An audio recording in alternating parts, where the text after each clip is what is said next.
Jerry Croxford.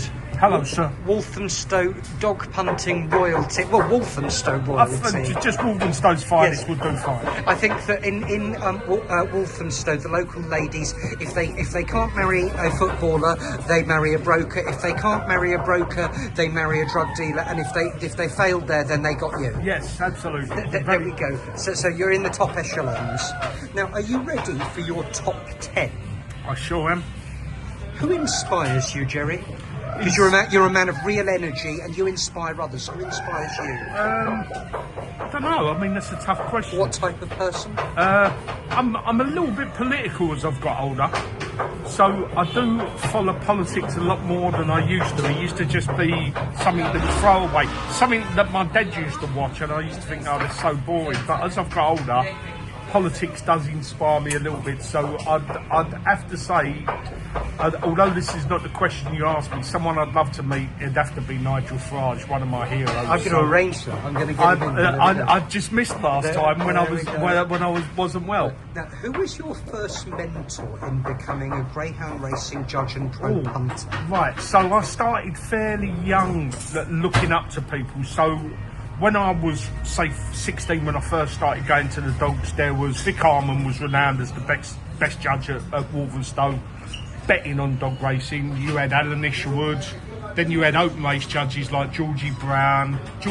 Brown and Nish used to be together.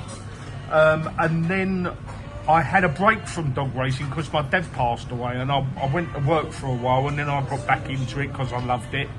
And then who I looked up to was Alan Richardson. He was the best judge that I knew, and I just used to bet what Alan used to say. And your secret man crush, remember? You said the amazing Listen, bird punter. I can assure you, Alan Richardson was the best looking fellow I see. He was like a model, Alan. Apart from having bow legs, he had really, really bad bow legs, Let's Alan. tell him that. We'll text him that later. What are you scared of in this life? I'm not really a scared person. I'm not really scared of death. I am. Yeah, I know you are. I'm not scared of going skint. I'm just something that's never ever enters me head. Something I'm scared of. Family. Yes, I knew you'd say that. You love your boys. Yeah, family. Jerry, what is retirement to you? It's got so many different meanings. There's no retirement for me. I will be at my computer. If I live to 106, I will be at my computer like that at 106. As long as my eyes work, I'll be there pressing and still picking winners. There's no retirement for me. It's to the day I die, so that's zero. Jerry, you've got so many different energies and fun about you. What's your favourite song and what does it mean to you? Oh, right. I've got a few favourite songs, which I think probably people usually have got a few. But there's one song that I've listened to more than any other song in my life. And it's not a big song. Go on. It's by a big artist, but not a big song. Yeah. It's called Contact Sport by Whitney Houston. Right, I'm going to put that as my song of the never heard of it, song of the day. It's a really I've never heard of upbeat. it. It's a really upbeat song, like a happy song. And if you ask me what my favourite songs was, they're all happy songs usually. I know what you mean. Now, Jerry, what characteristics must a successful, long-lasting greyhound racing pro punter have? Mustn't gamble.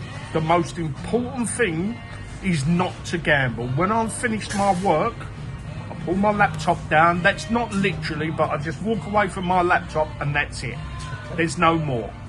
No gambling. Jerry, you've travelled the world. You're the best travelled person I know.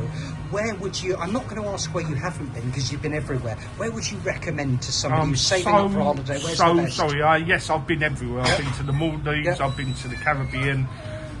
There's no place like Dubai. There's no place like Go it. to Dubai. Sorry.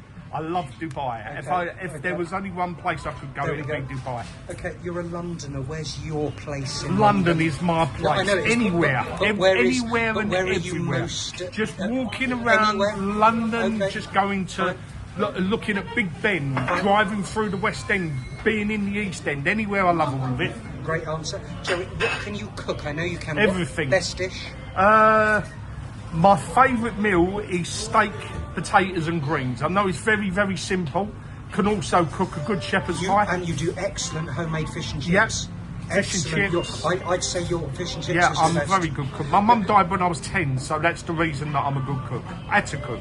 And Jerry, can you tell us what's your favourite ever West End show? Because you love a show. Right, I do love a show, and there's many honourable mentions, but Out on Its Own, Jersey Boys for me was my favourite. Yes, you do love Jersey. Yeah, you always I talk love about it. that, don't you? I've watched it in Vegas and I've watched it here, and it was Have fantastic. you seen Tina yet? Yes, I went with you. Oh well, you think Jersey Boys is better than Tina? Yeah, I love Jersey Boys. Controversial match bet there. Yeah, I know. I just enjoyed it. I loved the music. I thought the music was fantastic. So, Jerry, we've got to know you a bit better. We could listen to you talk for hours. Thank you for being you. thank you very much, Ben.